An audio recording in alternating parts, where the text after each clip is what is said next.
Live. It's still loading. Amazing We are internet live. here. Hello. We are live. Hi, everyone. It is great to be here. I'm here with my friend Steve, that way. We have Steve here today, who is a speaking coach and lots of other skills. He's going to tell us all about that in a moment. But we are going to chat today all about those filler words. We all have them. We all say them. We all do them. We all have little ticks, tweaks, little sounds we make, little words that we constantly repeat over and over again to fill those bits where our brain doesn't know what to say or do next. They come up when we feel fearful. They come up when we're unsure. They come up when we're thinking more about ourselves and the people we're talking to. They come up for all kinds of reasons. A lot of them are purely just habit or just simple unawareness, just simply not knowing what it is we do. We haven't paid enough attention to the way we present. We haven't consciously looked at how we're speaking, who we're being, how we're doing it, and really taken that time to watch ourselves back. So Steve, there's an Steve, do you know what? This is really funny. This is going to be one of We those have a counter. I should just ding. Yeah, where we're going to become really aware of all of our annoying words, and no one's ever going to be able to unhear them. This could be the undoing of everything. So Steve, today, thank you so much for coming on. It's a pleasure. I'm over in Perth, Western Australia, and Steve is over in Melbourne and the east coast of Australia. So we've got two Aussies on the show for you today. But obviously, we are talking to the human race, about the human race. And no matter where you are, I am sure you're going to get some amazing tips today. Hi, Steve. Hello. I tell you, it's the beauty of the Zoomiverse, right? Is that it doesn't matter where you are, what time it is, what day it is. People could be watching this on replay in like 100 years' time and going, "Wow, what's the future like?" Man, I wonder how they got through, how they did what they did. Amazing. The Zoomiverse, I love that. And hi to all of the future people 100 years from now. That's right. Yeah, future Steve, watch this back and do better because you're better than this, dude. You're better. I love it. So good. So that's Steve, cool. Look, tell us first of all, what is it that you're an expert in? I know we're going to be coming in and talking about how we can become more conscious of the filler words that we're using when we're speaking, whether we're speaking face to face, whether we're doing Zooms, whether we're recording online courses, things like that. What is it that kind of got you into this space? Why do you love helping speakers, coaches, course creators, presenters, educators to get better at their communication? Yeah, that's a really great question, and obviously it's a rabbit hole, and I love rabbit holes, and that's probably the whole point of hanging out, is to go down some rabbit holes. But you've got to pull me out, like Alice. You've got to just yank me out of there so I don't go too deep. But realistically, I see speaking and communication as like the only thing that's protected from the robots in the future. So we've got all of this automation, we've got all of these fantastic things which are going to make our lives easier, but they're also going to replace us in one way, shape, or form. But speaking and the connection that you can make through communication and through being your authentic self is something that a robot can't possibly replace. But it also ties into, Sarah, the opportunities that come and go out of your life. I can think back to when I first started thinking about the power of communication and the ability to articulate my value to the world. I thought about all the opportunities that I missed out on as a result of that. And as a result of not being able to be clear, not being able to come up with something on the spot, or being in a job interview and someone saying, "So tell us a bit about why you think you'd be great for the role." And I'd sit there going, and I'm just waiting for this computer to load. And I thought, man, there's got to be a better way to do this. So I did what everyone sort of told me to do. I rely on, and the beauty of this community is that we rely on the opinions of our peers and our colleagues. And so I asked the people, what do I do to get better at this? And they said, "Steve, you need to go and do a public speaking course." Okay, cool. 30 public speaking courses later, Sarah, I realized that public speaking courses were inherently flawed. And they were inherently flawed for a number of reasons, which I'll go into later, because that's a rabbit hole that we can dive down in a sec. But obviously, yeah, the reason I got into it was because I wanted to sort of take charge of some issues that I had with myself in terms of confidence, in terms of the ability to present and take advantage of all the opportunities that were being given to other people and I was missing out on, and I couldn't figure out why. And it was communication and articulation that allowed me to take advantage of those opportunities. And here I am. I love it. And this is, I think, the success of a lot of people who are out there. They're leading big tribes. They are helping people all over the world. They've got big followers. They're being really successful with their coaching programs, their courses, their speaking careers. I mean, speaking is one of the highest paid by the hour rate professions in the world, still to this day. It is incredible what you can get paid to go on a stage and share your knowledge, share your thoughts, share your feelings, share your opinions, share your experiences and your stories with the world. People pay big money for this. And most people who are out in this kind of influencer, thought leader type industry are purely there because of their voice. They're there because they're sharing their opinions, their perspective, their method, their steps, the things that they've done and gone through. And that's, people attract people. People really love these stories. Now, I'd love to share, we're talking about rabbit holes, by the way, completely by the way story. I was like, I love rabbits. Now, I live in the country. I'm 100 kilometers, 93 kilometers from the nearest supermarket. And I've got these beautiful Aussie Ugg boots, right? Are they made out of rabbit? You tell me that they're made out of rabbits. They remind me of these bunny shoes. Anyway, the other day, like 2 or 3 days ago, I put my slipper on. I'm like, there's something weird in my shoe. Like, what is this? I've got kids, so I'm thinking, it's probably some kid's toy. So I'm shoving my foot in, and I'm like, this feels really weird. So I whack the slipper up and down. Eventually, this little mouse drops out. Poor thing. My gosh. I know, it's not quite a rabbit, but it just made me think of that. Stuff of nightmares for some people there, Sarah. That is nightmare fuel. That's nightmare fuel. So cute. So one of the things I noticed with me when I started speaking, when all of us start speaking, we're nervous, right? We're putting our face out there. We're putting our opinions. Definitely. We're scared that we're going to get criticized or trolled.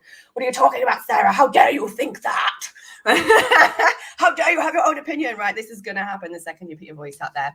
But one thing we often do, I don't know about you, Steve, when you first started, but we all at the beginning cringe at watching ourselves back, listening to and hearing our own voice, because, we sound different when we're not speaking from our heads.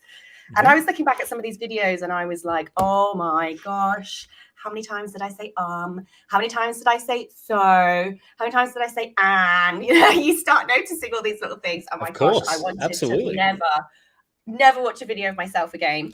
However, I realized very quickly that if I didn't master my message, if I didn't learn how to share what I want to share in a confident manner, whilst removing some of those things that are irritating, annoying, then I wouldn't be able to help people, wouldn't be able to make an impact. So I became obsessed. And this is my method. This is how I've got rid of some of my filler words, albeit definitely not completely.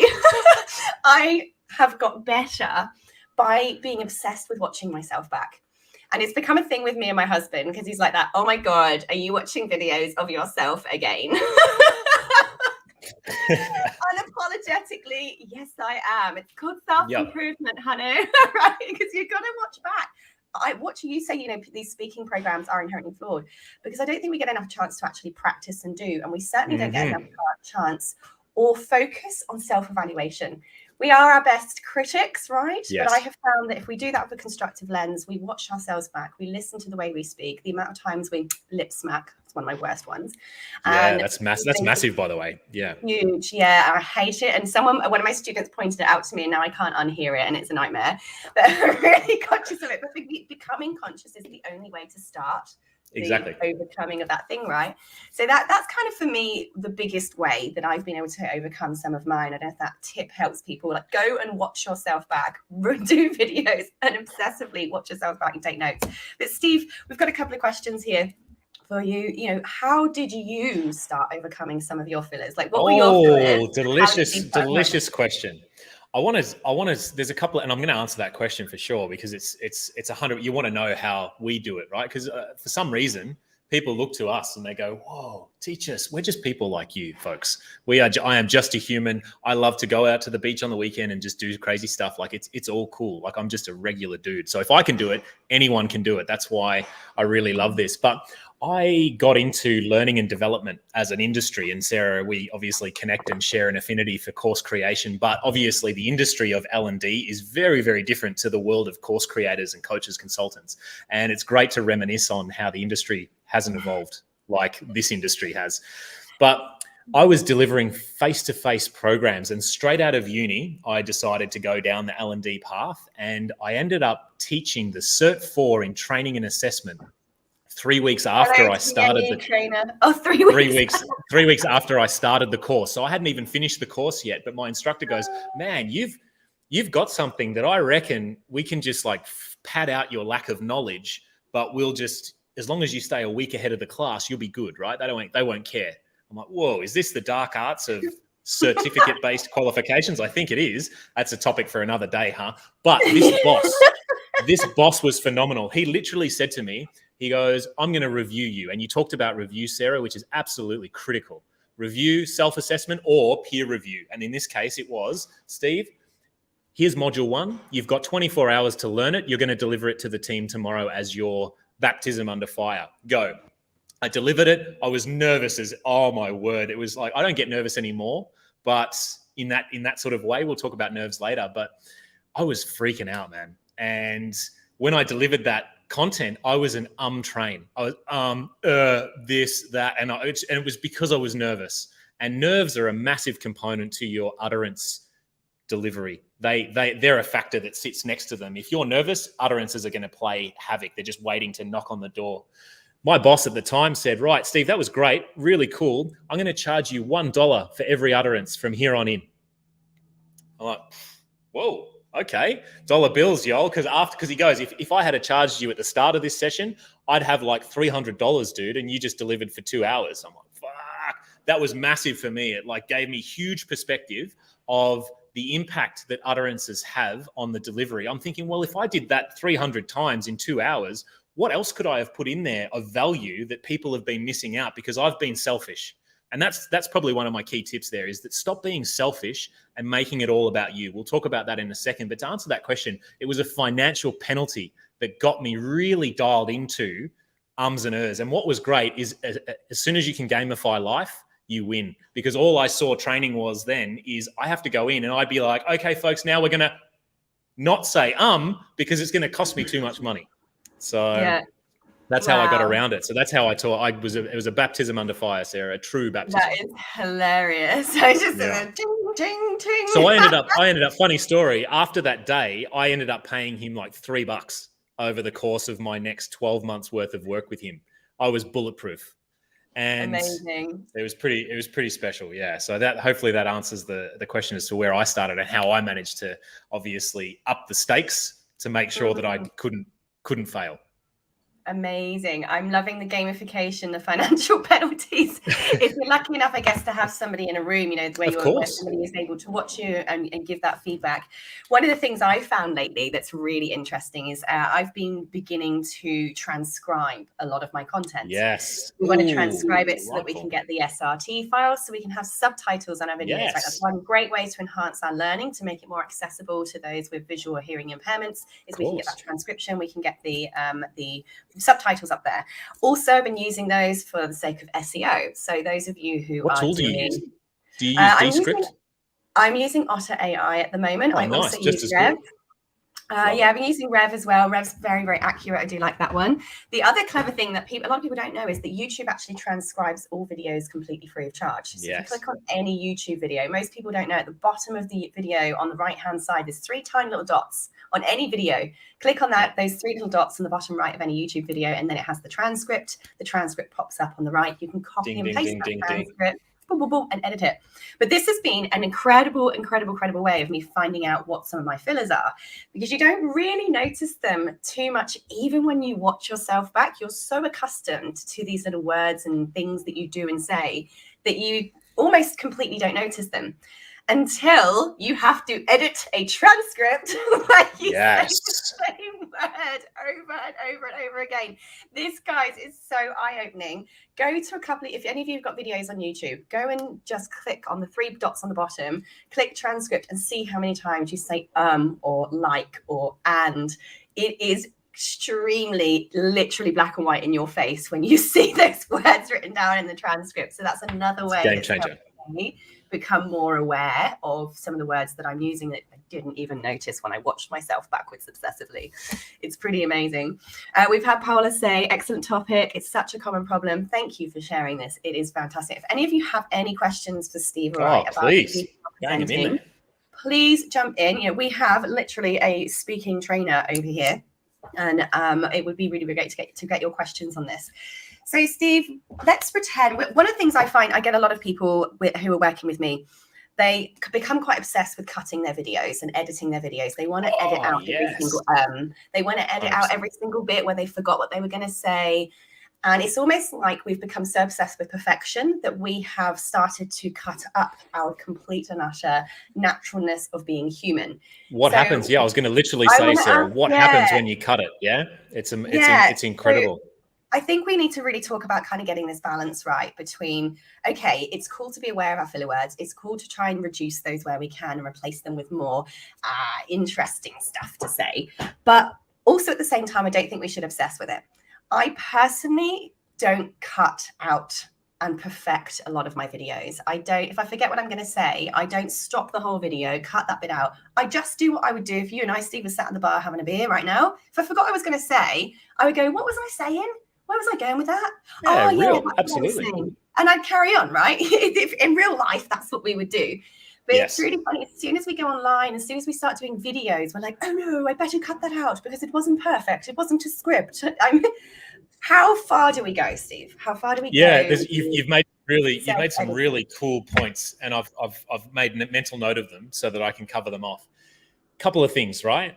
Perfection paralysis. That is the number one killer to getting stuff done in the course creation world. So those that are on the call or those that are watching later in the future, how many times have you just added extra days, weeks, months to your launch or to releasing content because you have to get it perfect? It's such a time-sucking vortex and it's a trap. So what this does is it just gives you an excuse to not be as real as you need to be. So you talked about being real just before, Sarah, which is really important as well. Authenticity, being yourself, is vital when it comes to connection. You talked about thought leaders, you talked about people buy from people and it's your personal brand. Well, guess what? When you're presenting a video, that's probably the greatest connection that you can make with someone. Instead of over audio, over text, over anything, a video or a visual connection is what's really going to make that difference. So I want to buy from someone that I see has some chinks in their armor. I want to see that they're human. I want to see that they're vulnerable. I want to see that they don't have an ego or that they care so much about how polished.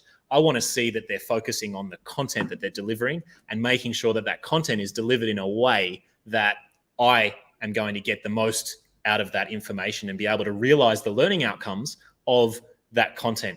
Now, I will caveat this with, I still don't think it's something that you can just accept and brush over as, oh, that's just who I am. I'm an train. No. You can absolutely train this out of yourself. And all it takes is training.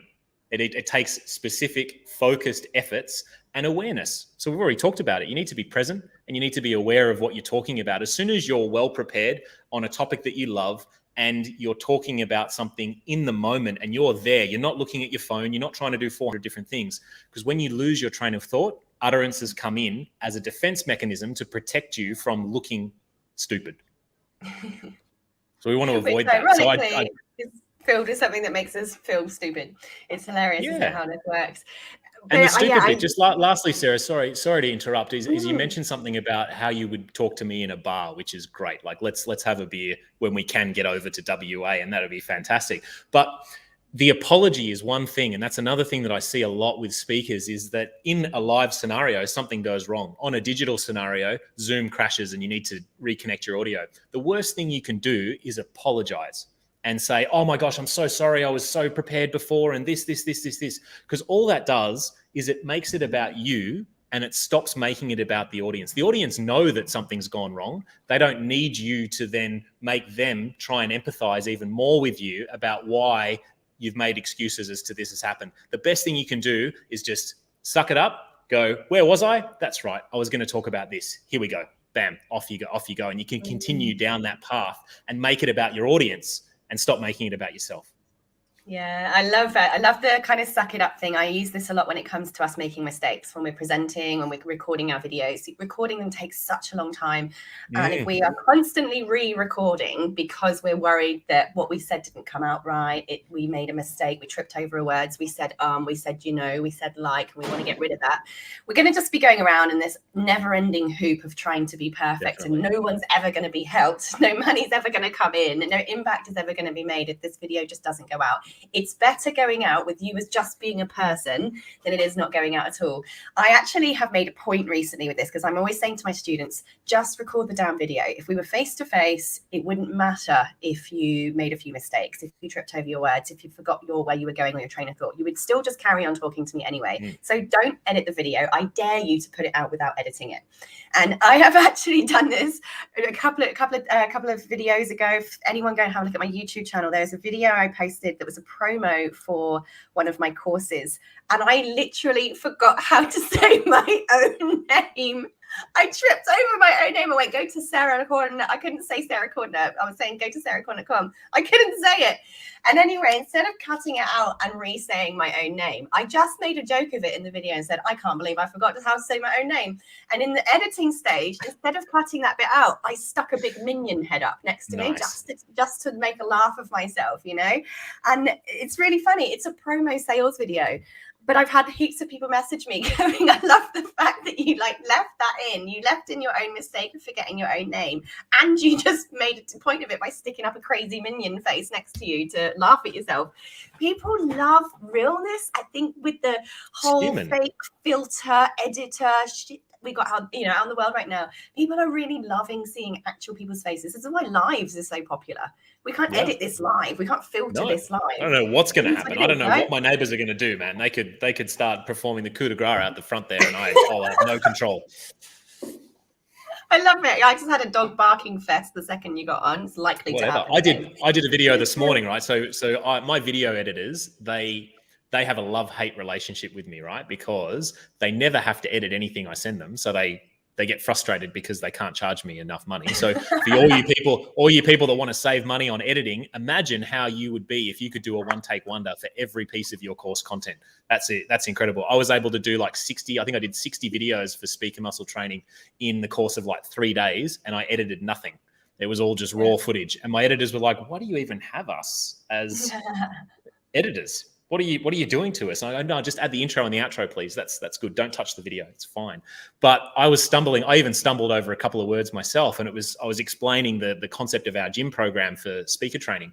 And I could, every time I'd stumble over this. And I stumbled over it on the video, and I just laughed. I just started laughing at myself. And I just said, see, even the guy that's created this program is human. And instead of stopping, we're going to keep rocking and rolling. Let's keep going. And I nailed it. And every time I nailed the word that I stumbled on previously, I just did a little fist pump into the air. Good job. Good job. Well done. I love it. All right. So as we start coming to the end of this stream, Steve, we've got a lot of speakers listening. We've got a lot of people who are quite new to presenting. And I know from my own experience, like you, I started my career teaching in the corporate space, teaching face-to-face in classrooms with adults. When I moved to having to speak to a camera, my world temporarily turned upside down. I came in real cocky, right? I was that proper cocky cockerel, like, I can do this.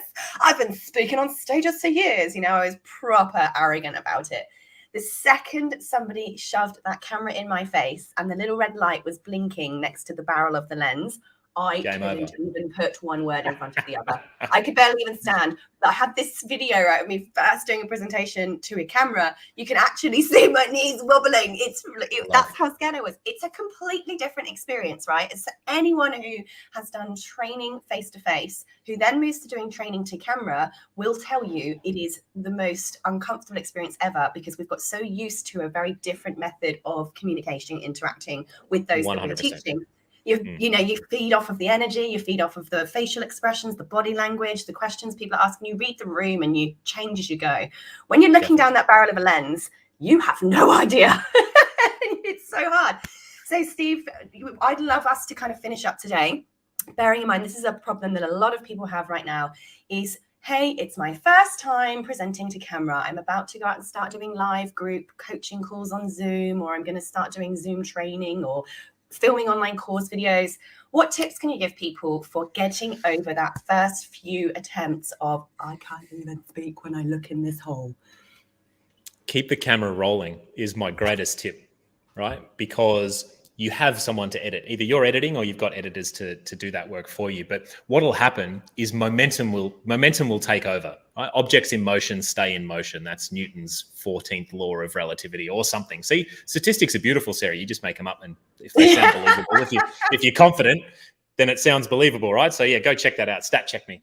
But I would keep the camera rolling. I always do. And then obviously, as I get more warmed up, and I think this is the other thing too, you've got to grease the groove. In the fitness industry, they call that greasing the groove, where you're warming up for a particular exercise. Maybe it's a back squat. You need to grease those joints so that when you start to do the heavy load, the real work, AKA your presentation, you're ready to go. So again, it comes back to what we're all about, which is recognizing the flaws in the conventional public speaking training programs, which is obviously, as you said, not enough self-reflection, not enough opportunity to practice.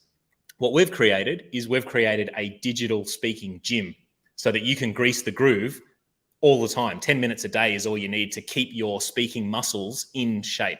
And I just reflect on how I was earlier this year. I did a lot of speaking. Every year I do heaps and heaps of speaking. So I was dialed in. But this year I found myself doing a 3-month stint of just doing design work.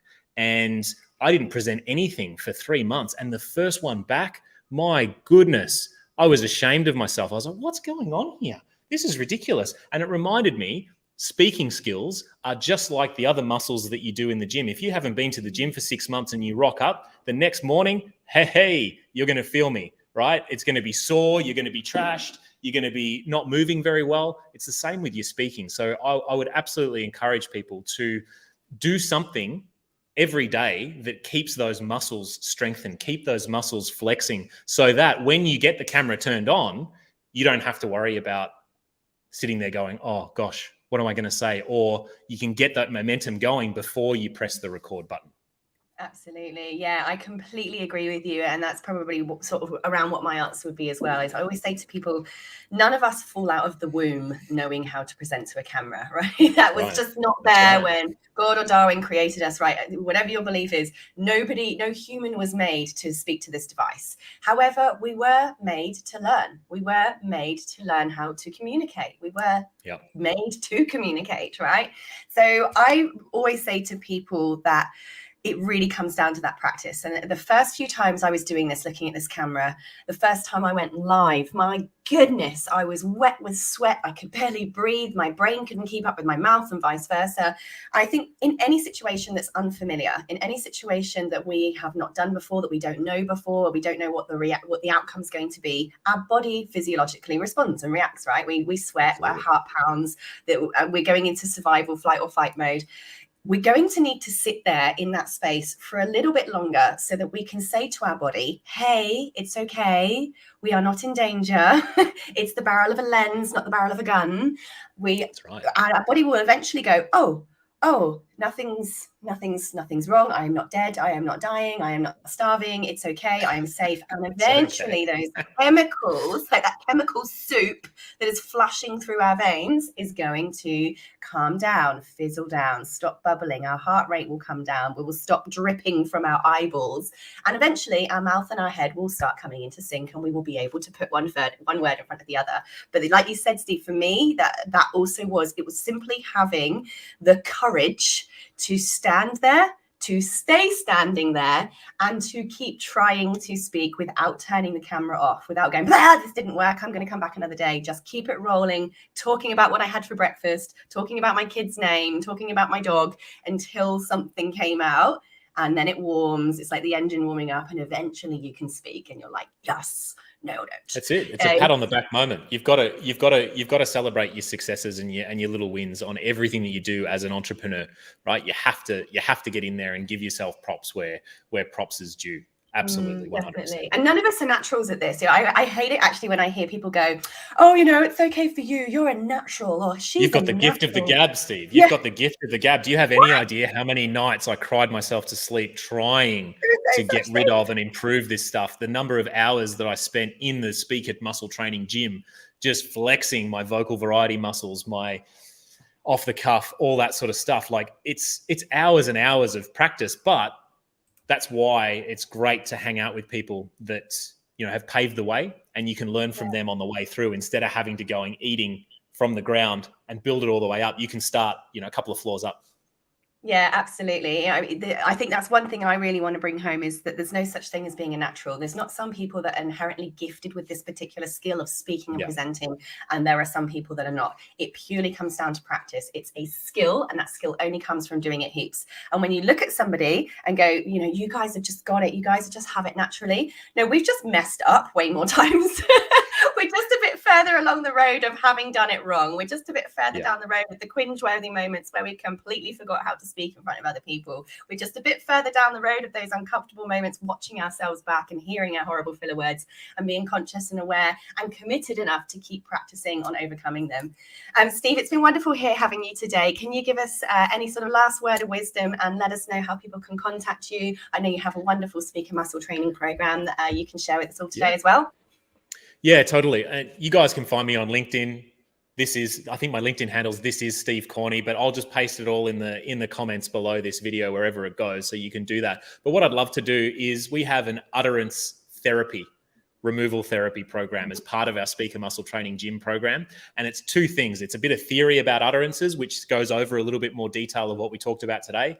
Then we have a 3-minute and exorcism.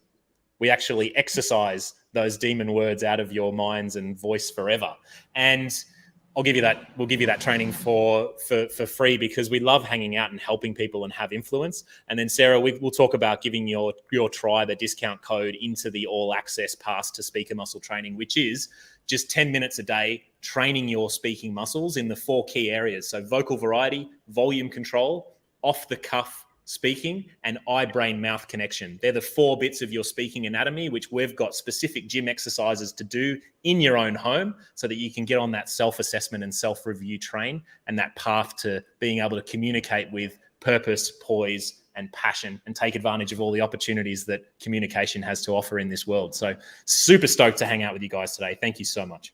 Amazing. So what we will do, guys, is we will pop a link in the comments with a coupon code for you if you do want to go and check that out. Steve, it's been amazing chatting with you today. I love having these conversations with another fellow presenter and hearing different perspectives and someone else's way and journey that you've gone through to get to where you are now, which clearly is a very engaging speaker. Appreciate you being here. Thank you so much. We've had a lot of love on the stream today, and I can't wait to catch up with you soon. Hopefully when these borders drop, maybe we can jump in together and do some kind of workshop as a team. That'd be fantastic. Be awesome. Yep, totally. Alrighty, everyone. Thank you so much for coming. If you've got any more questions for Steve or I, drop them in the comments. We will come back and answer those as you come through. Thank you. Good luck. Keep practicing. The world is waiting to hear you. See you soon.